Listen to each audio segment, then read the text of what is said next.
Well, good morning. Faith and Science Sunday, as Pastor Tom said, a number of congregations in the middle of February every year talk about peace between science and religion. And that's our topic for today. Truth. As Pastor Tom said, sometimes truth is thought of differently. If Jesus Christ is the truth in a person, you and I might not be able to understand everything about Jesus, but we can be related to the truth. When scientists are looking for truths, they want to know more and more about our natural world. When you think about the origin of modern science and the great scientists who kicked it all off, Copernicus and Kepler and Galileo and Newton, they all were devout Christians who believed in the two books. One is the book of nature that tells us about God as the creator. The other is the Bible, which tells us about God as the Redeemer. We should be reading both books, said the scientists. Now, you all know there was a big trial held about Galileo, and in Galileo's defense, there was a Jesuit cardinal named Bellarmine. And he said, the Bible tells us how to go to heaven, the scientist tells us how the heavens go. The scientists read the book of nature and hopefully will give us some truths about nature. And you can tell it's true if experiment after experiment after experiment confirms it, and if you can make a technology out of it. Isn't it wonderful? And I want to say, thank God for the scientists amongst us.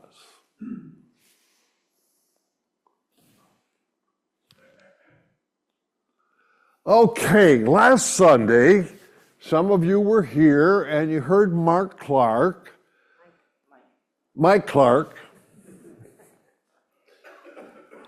announce the medical status of a member of his family, Lou Hexter, and the marvelous things that were happening at, was it Stanford Hospital? Yeah. Stanford, by the way, is a world leader in this. And that Lou had received 2 stem cell transplants, one in 2022 with his own DNA in the stem cells. And unfortunately, that led to a cancer which damaged his own blood-making stem cells, hematopoietic stem cells in his bone marrow. And the most recent stem cell transplant was from a donor who was a close match. And that's what Lou is struggling with now, is to get past that so that his bone marrow makes good, healthy blood cells. I want to tell you a story. Where did this come from? And this story is special because it shows a tight integration of scientific progress, religion, and the bridge between them is ethics. You might not know this story, but you will in a few minutes. Let's go back to where it starts. Here's a guy named Michael D. West. You probably never heard of Michael, but when the history books are written, I forecast that Michael will go down in history as the father of stem cells. Actually, it's called regenerative medicine is the better word. Michael and I had lunch on one occasion in Berkeley, and Michael said, My father died way too young. I was upset. I was angry. I was angry at God because my father died young, and I couldn't accept it. And I decided that through science I was going to do something God couldn't do, and that is make it possible for human beings to live forever without dying. I am going to beat death. Is this a man who has modest thoughts? Well, if you're going to beat death, you got to have a theory about how you're going to do that.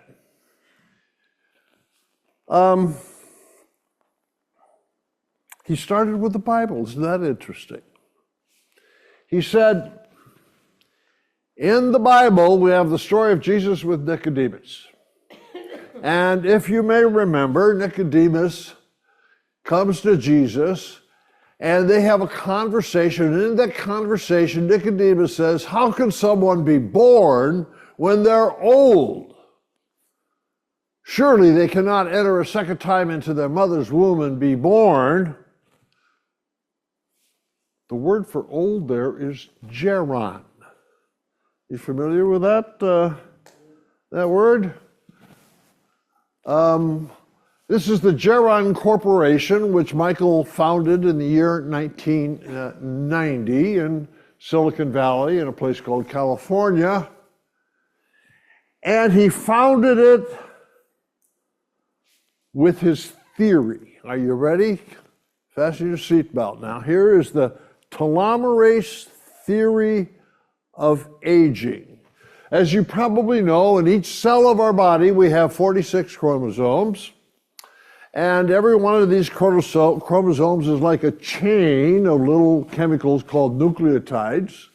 And on the end of each chromosome, there is a telomere.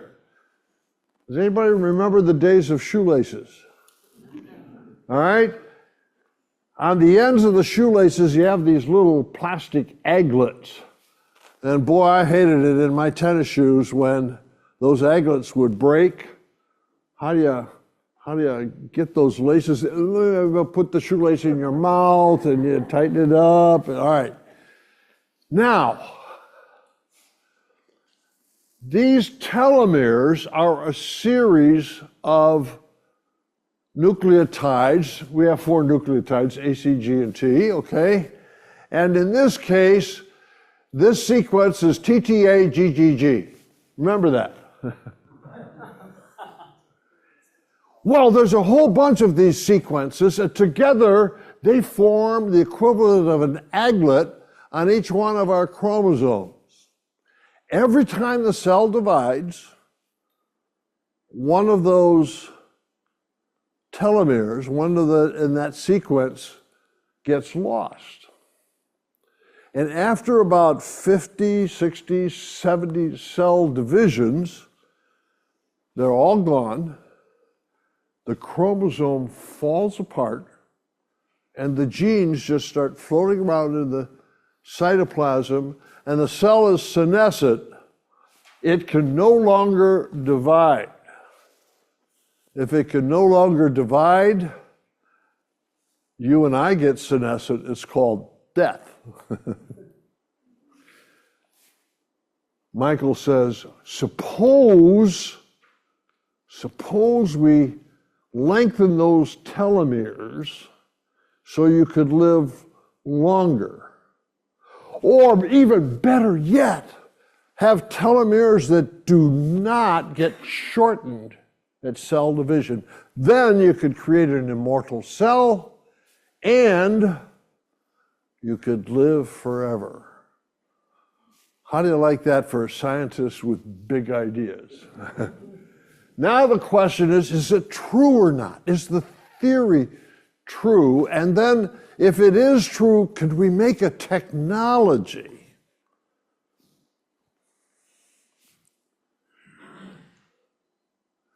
All right. Here's the theory, and by the way, this theory became fact after numerous years of research. Suppose We start here at conception, and suppose conception takes place in the mother's body. What you get when the sperm and the egg come together, each one has 23 chromosomes. They make a cell with 46 chromosomes, an embryonic cell, and in the days immediately after conception, the cell divides until you get 2 cells, 4 cells, 8 cells, 16, 32, and every one of them is identical. Every one of them individually can make a baby. Every one of them can make a person. That's called totipotent. Forget Dolly the sheep. Let's go to the totipotent cells. Every one of those can make a baby, tota as in the word total, potent as in power. Then, around days 4 to 6, we're talking about either in the mother's womb now or in a petri dish if you use in vitro fertilization, you get the blastocyst, which is a little shell. And within that shell, you have a group of cells that are totipotent. They can make a baby. Pluripotent means they can make any tissue in the entire body. And so could we, and Michael West asked, disaggregate the blastocysts and separate out these cells, feed them, put them in a petri dish, and they would become immortal, lasting forever.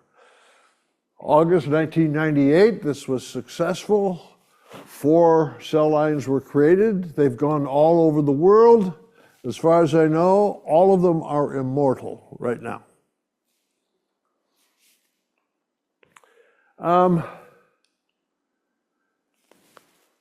If we can make an immortal cell, can we make an immortal human being? When, and I'll say more about this later, we had Michael present his theory to a bunch of theologians in Berkeley. At that point, my friend and colleague, Karen LeBox, hollered out, if I remember rightly, "That's not ethical." She doesn't remember it that way. She says, "Ted, you remember it wrong. I'd never be so rude." Okay, there's my friend Karen LeBox. Karen is an ordained pastor in the United Church of Christ. She's also one of our nation's leading bioethicists, and even though she's from a Reformed tradition, at Harvard she studied under Krister Stendahl, who's a Lutheran, and once in a while she sounds like a Lutheran. She likes God's grace, you know. Here's the story. You're only going to get it here, by the way, nowhere else. All right. Michael West, 1995-96, needs money to fund his research. So he goes to a venture capitalist by the name of Linda Sontag. And she says, "How much money do you need?" He says, "I need $100 million. Well, okay. Before I raise $100 million for you, I want you to meet Karen LeBox and Ted Peters. Well, why should I do that? Because unless they certify that this is ethical, I'm not going to raise the money. So Karen and I set up a meeting in Berkeley with about 15 or so professors and doctoral students.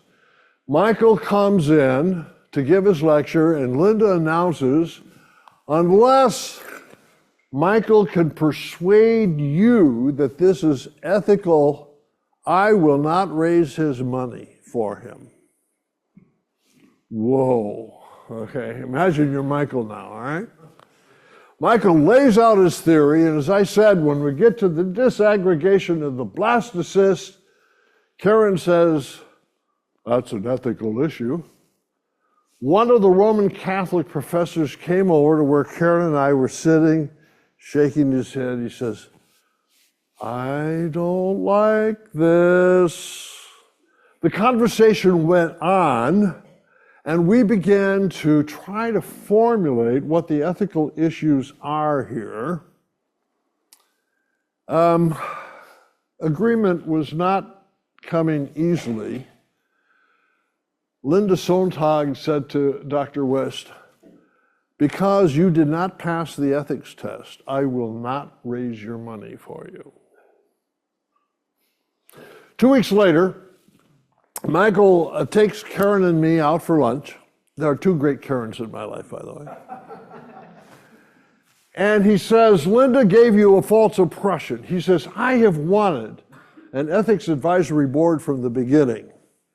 And now's my chance. Would you please create for me a panel of ethicists and include conservative Christians and Catholics and Jews and secular?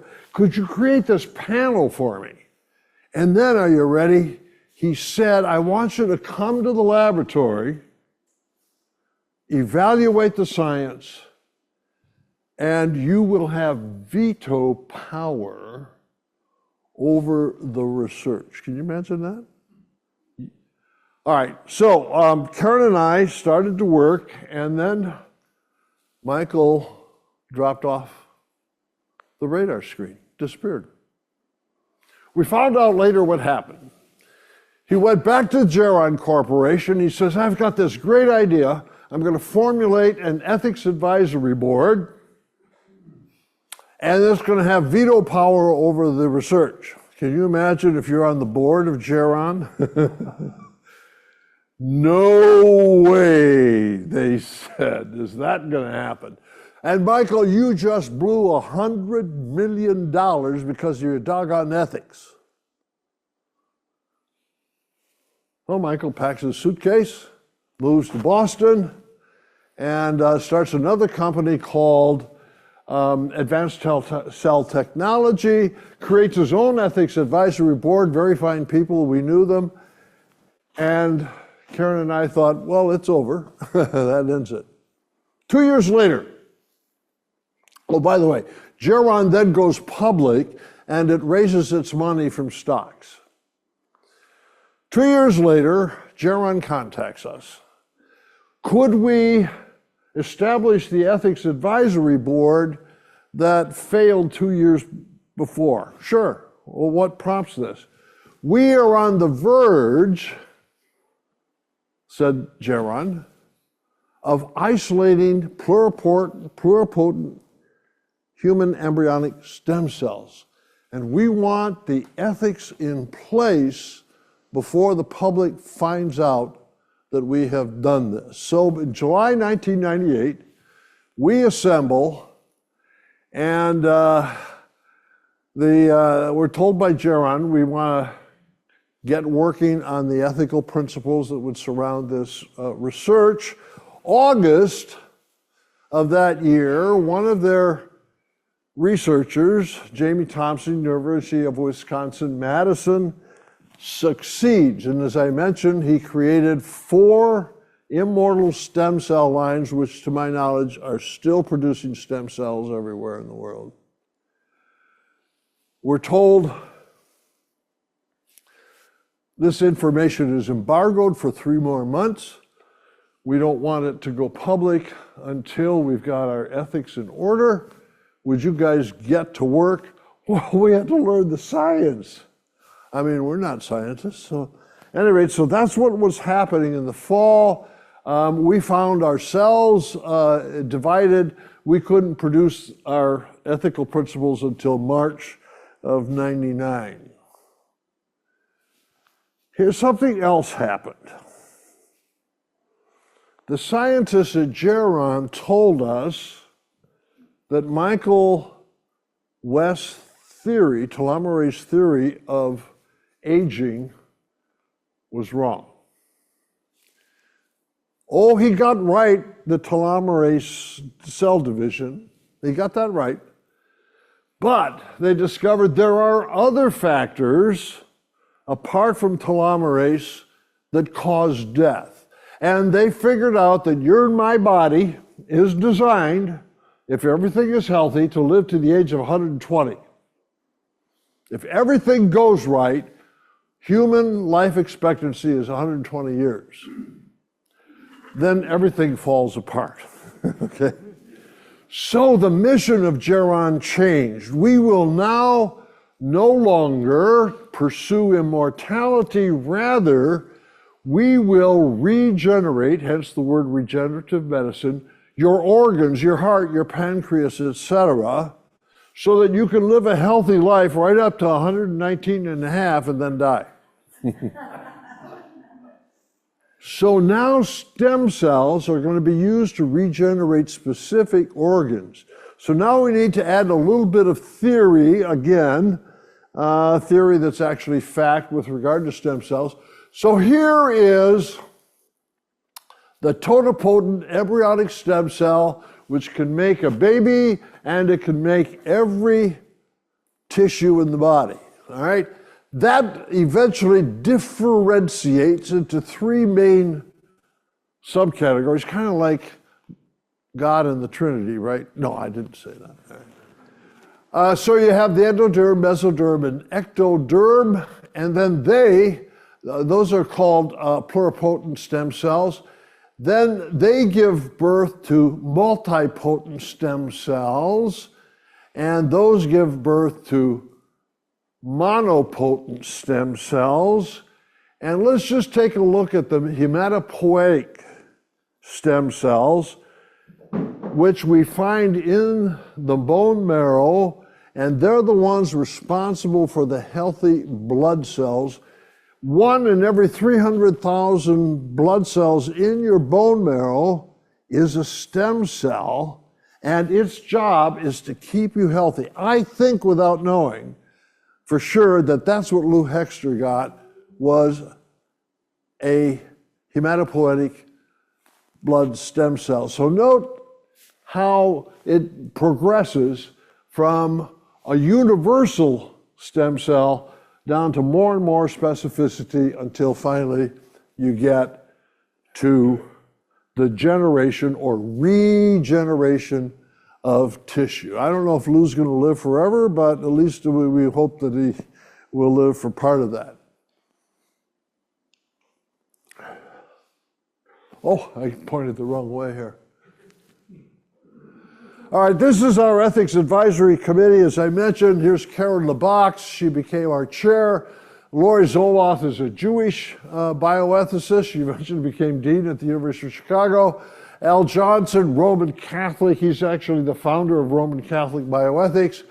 Ernie Young, Stanford bioethicist. And Gaiman Bennett, I'll mention him later. This woman is trying to get us to learn the science as fast as we possibly can. When the stem cell wars began, we became a target of the press. Why are those ethicists hanging around with those evil scientists? And our response was, well, where would you rather have us be?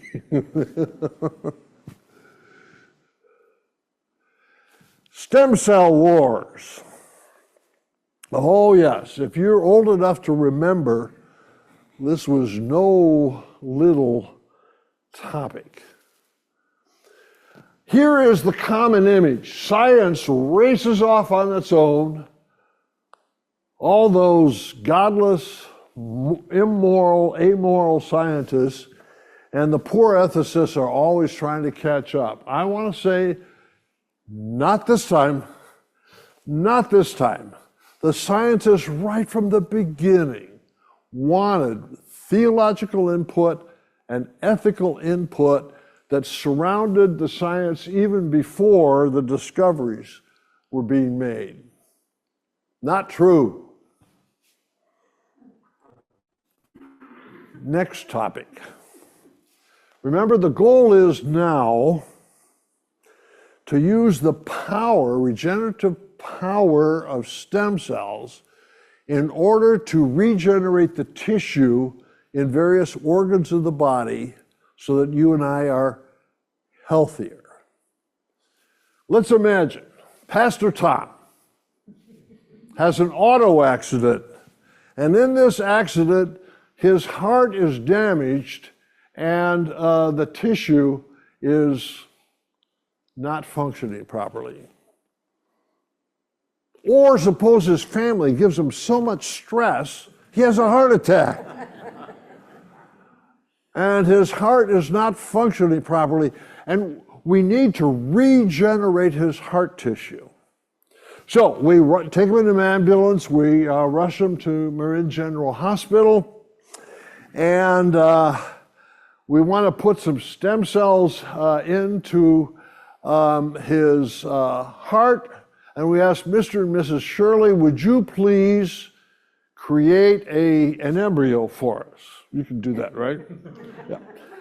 Create an embryo for us, and we'll run it to the blastocyst stage, we'll disaggregate it, we'll take out those pluripotent stem cells, and we'll put them in Tom's heart. Will his heart then regenerate or not? No. Why? Well, because the genetic code of the Shirley family is not the same as the genetic code in Tom's heart. So if we create this pluripotent stem cell and we surgically implant it in Tom's heart, the glycoproteins on the surface of the cells will say, no, stop it, foreign, alien, keep it out.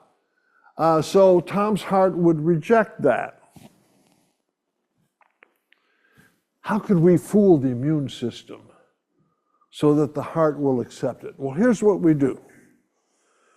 So we have the Shirley human embryonic stem cell with 46 chromosomes from that family. Suppose we remove that DNA nucleus in those 46 chromosomes, and then we take a cell from Tom's body, and we put the 46 chromosomes from his cell in to this fertilized egg.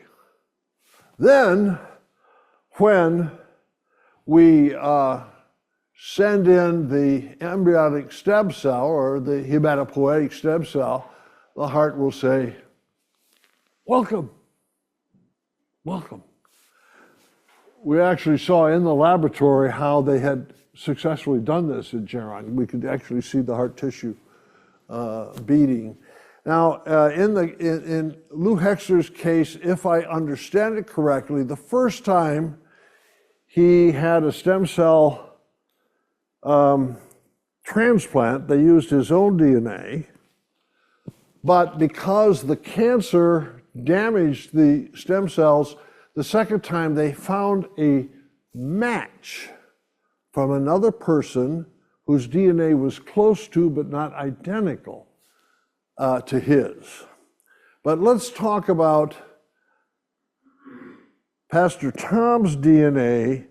Could we clone? Now we're going to get back to somatic cell nuclear transfer. So it would become normal. The Shirleys would give us the fertilized egg. We would then remove their DNA. We would put in Tom's or Lou's DNA. That's called somatic cell nuclear transfer, or more commonly, cloning. Anybody remember the cloning controversy? It gets more complicated, right? I'll say, by the way, Geron owned Dolly the sheep, okay? So here's Dolly the sheep. Nature, which is one of the two of the world's best scientific journals. And there's Dolly the sheep, and this method of somatic cell nuclear transfer, or cloning that I just described, applies to Dolly. The first successful cloning took place in Dolly the sheep as a prelude to doing it for human beings. Now, on the day in which this was announced at the AAAS, American Association for the Advancement of Science in Washington, Ian Wilmot, the one who cloned Dolly, presents the science, and among the respondents they have a guy named Ted Peters who gives a theological response. Why in the world would these scientists want a theologian there? They saw the inherent religious dimensions of the science. Not the science and religion are totally devoid. And so I got to meet Ian Wilmot. Here is Der Spiegel, which is the equivalent of Time magazine in Germany. The whole world, if you may remember, erupted over cloning Dolly the sheep. Look, what do we have on the cover? There's Dolly. We have clones of Adolf Hitler, clones of Albert Einstein, clones of Claudia Schiffer. Anybody know German? What does it say in capital letters? The fall into sin. Science has fallen into sin. The scientists can't get away from theology, right? They can't get away from it. And so cloning is the fall into sin. As I said, the whole world erupted, and that included California, which led to my first visit to a place called Marin County and Marin General Hospital. There was a proposal before the state legislature in California, maybe you remember this, and the law was going to read, it is against the law for two people to have the same genome. Well, I teamed up with a guy named Roger Peterson, a geneticist, to talk with the medical staff at Marin General Hospital about this piece of legislation. And among the things that I said was the following. Nature already does cloning. It's called identical twins. So if you pass this law, how will you enforce it? You'll ask one twin to spend 2 years in prison, and then that twin comes out and the other twin goes in. So things got crazy during the great cloning controversy. Well, that's my daughter Elizabeth on the left. I always love to have a chance to show her picture. She and I decided to go to the Rosalind Institute in Scotland to meet Dolly. And we got to Ian Wilmot's office, and Ian said, I'm sorry, we can't visit Dolly today. She's really ill. Arthritis. People from all over the world come to visit Dolly. And you know, sheep are not used to visitors. And Dolly comes over, and people want to pet her, and so she stands up on her hind legs, and she puts her front legs up on the gate, and she is just loving all this attention. But that's not what sheep do, and she's got arthritis really badly, and today she's in a lot of pain. So we didn't get to see Dolly, but we talked with Ian quite a bit. Now listen to the following.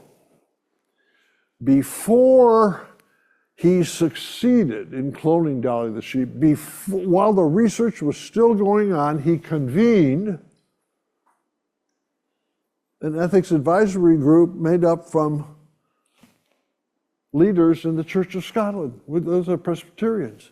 So he already had his ethics advisory board in place before Dolly got cloned. I just want to emphasize again, this is one story where science and religion and ethics, they're all mixed up together.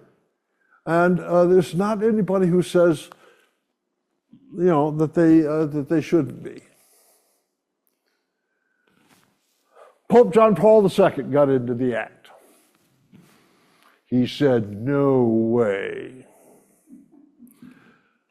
Let's ask the Pope what he was thinking. Pope John Paul II, as well as Benedict XVI and others, had a theory called creationism. Don't confuse that with the anti-evolution stuff. According to creationism, it goes like this. When the sperm enters the egg and you get 46 chromosomes, you get a unique genetic code, you get a person, and the Holy Spirit imparts a spiritual soul to the conceptus, all right? At the moment of conception, you have the mother's inheritance, the father's inheritance, and God's inheritance all at that moment. And that is a unique individual person. And if you disaggregate the blastocyst, you are killing a person. That's the Pope's argument.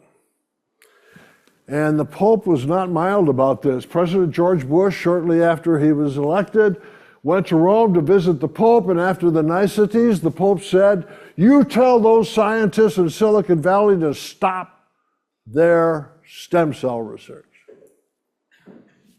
No little matter. All right, let's, for you and I, right now in the next couple of minutes, think about the Pope's point of view. Are there any alternatives? One day during this, a Roman Catholic priest and bioethicist from Australia showed up in our office in Berkeley. His name was Norman Ford. And he says, "I want to talk to you." He says, "I think the Pope is wrong." Wait a minute, the Pope's infallible. No, I think the Pope is mistaken. And here's what he laid out. The big question that everybody's asking during the abortion controversy and the stem cell controversy is, when does the unborn child become a person with morally protected dignity that prevents you from interfering? Okay, when? Well, the Pope's position is clear. It all happens on day one at fertilization. So if the stem cell researchers are disaggregating the blastocyst, they're killing a person. If you're Jewish, it doesn't happen until after the baby's born. And I'll say something about Muslims in a minute. Dr. Ford says, "Oh no, it happens on the 14th day." What? So if Mr. and Mrs. Shirley now get pregnant,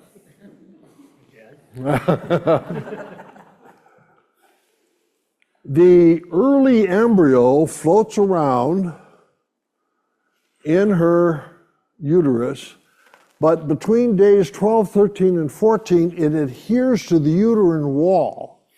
And then something happens that I found absolutely stunning, that the genes of the embryo are no longer in charge.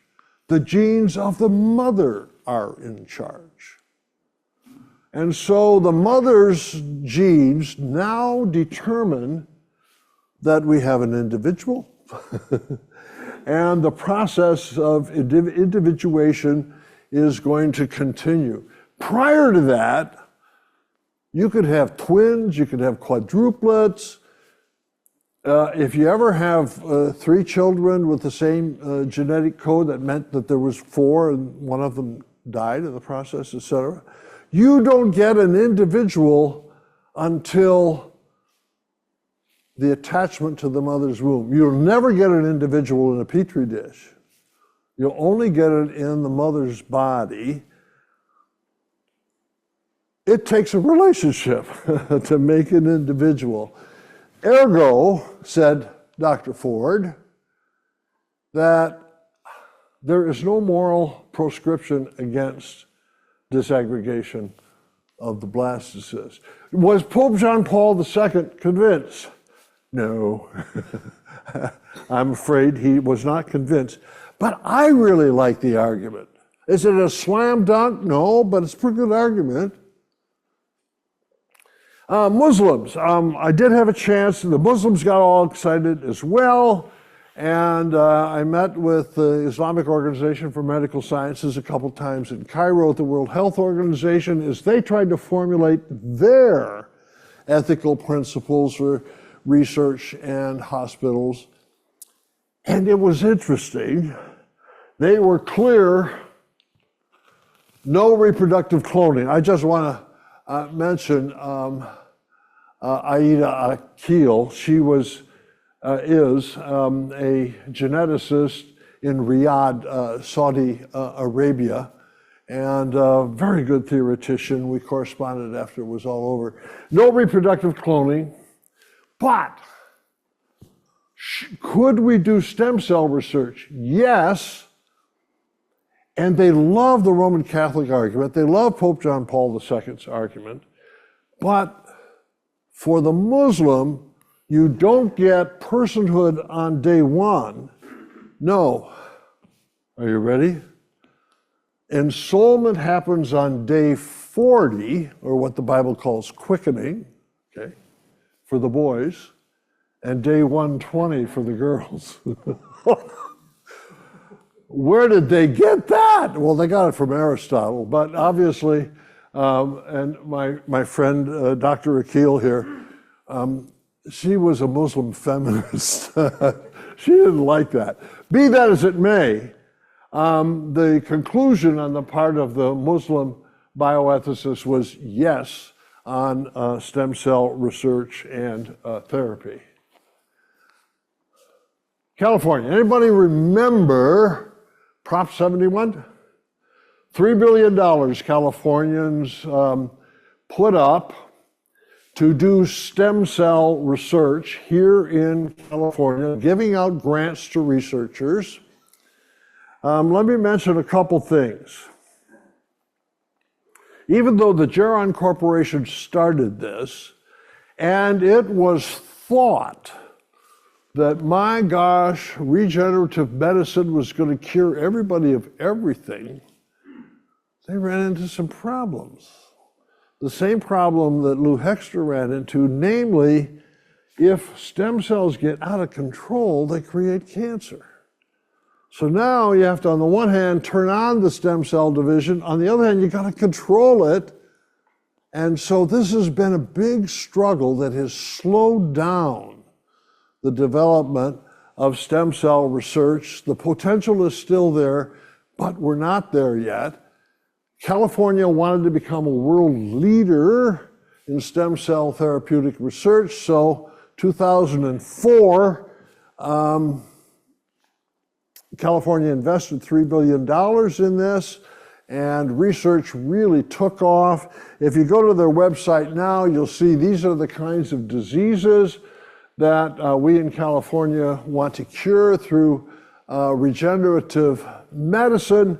I was appointed to the the Standards Working Group as an advisor. I served as an advisor for about 10 years, and I just thought I'd mention one interesting, little item.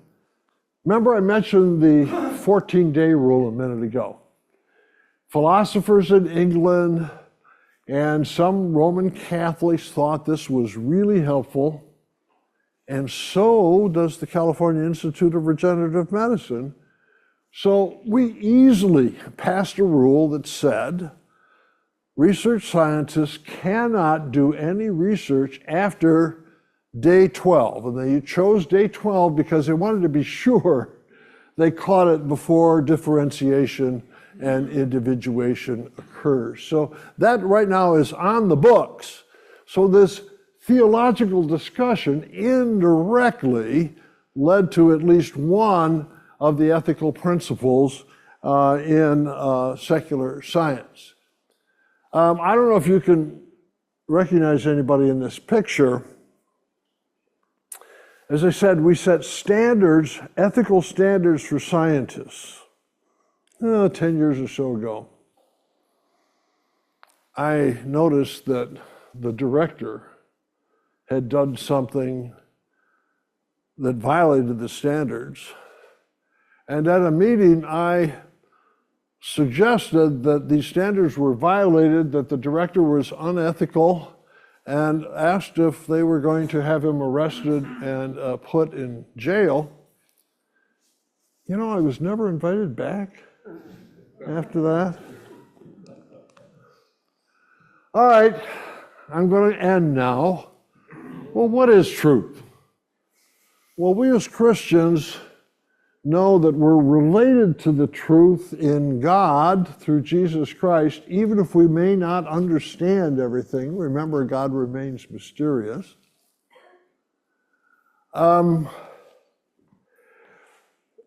Being true is important.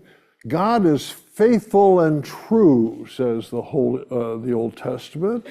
Can we trust God to be faithful and true? Can we trust God to keep God's promises? And Michael West felt like God had let him down with his death of his father. I'm not sure what to say to Michael, but he feels that God let him down. We need to trust that God will keep God's promises even when we fail to understand. That's a struggle, an honest struggle. Can we trust the moral integrity of the scientist? I want to say, let's distinguish between the scientist as a person and what the scientist does. The method for pursuing new knowledge and many truths that the scientist pursues has high moral integrity. You have to respect it. But scientists as persons are just like you and me. We have our good days and our bad days. And some are more moral and others are less.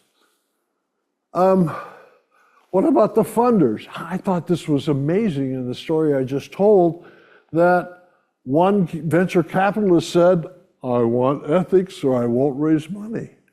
I don't know how often you hear that, but at least I heard it once.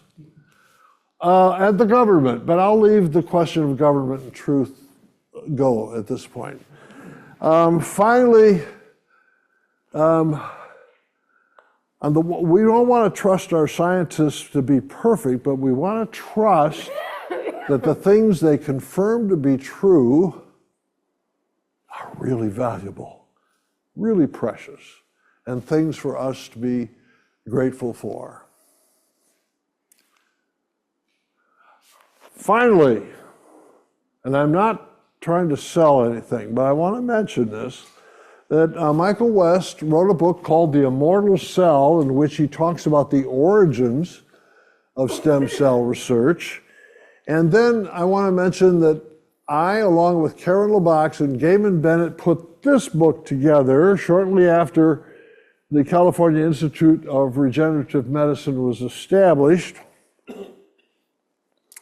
Gaiman got brain cancer and died.